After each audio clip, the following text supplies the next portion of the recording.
Donc Arnaud Delaunay, cabinet Financière 86, conseil financier et opérationnel. Quels sont les services proposés par Financière 86? Alors Financière 86 est un cabinet de conseil financier à la base, mais qui a fait évoluer son offre vers du conseil opérationnel pour être au plus près des organisations dans le cadre de la prévention et du traitement des difficultés. En quoi ces derniers sont différenciants sur le marché?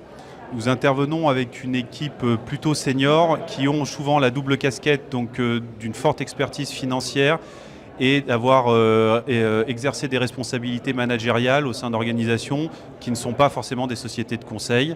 Et donc nous intervenons tout au long du continuum de la prévention et du traitement des difficultés, que ce soit sur la partie financière ou sur les enjeux plus opérationnels.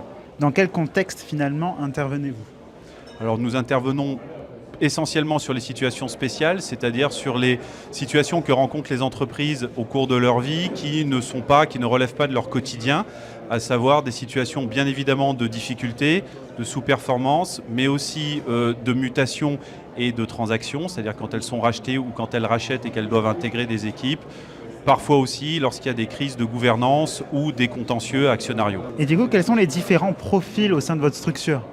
Nous avons des profils très très variés, mais qui viennent essentiellement du monde du conseil, mais qui ont aussi d'autres profils qui sont des chefs d'entreprise, des managers, des gens qui ont un profil beaucoup plus opérationnel et qui ne sont pas des purs produits du conseil. Et j'ai une dernière question pour vous. Quels sont les avantages et les risques d'une conversion de dette en capital selon les différentes typologies de créanciers? Alors c'est une excellente question. Tout dépend en fait de l'alignement des intérêts au sein des procédures, notamment depuis 2021 et la transposition de la directive Insolvency.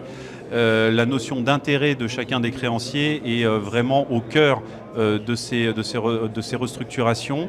Et donc, en termes de conversion, ça va vraiment dépendre du projet et de l'intérêt du créancier dans ce projet-là. Est-ce qu'il risque de tout perdre? Est-ce qu'il peut en garder une petite partie? Et de son rang, est-ce qu'il est dans la monnaie ou pas dans la monnaie?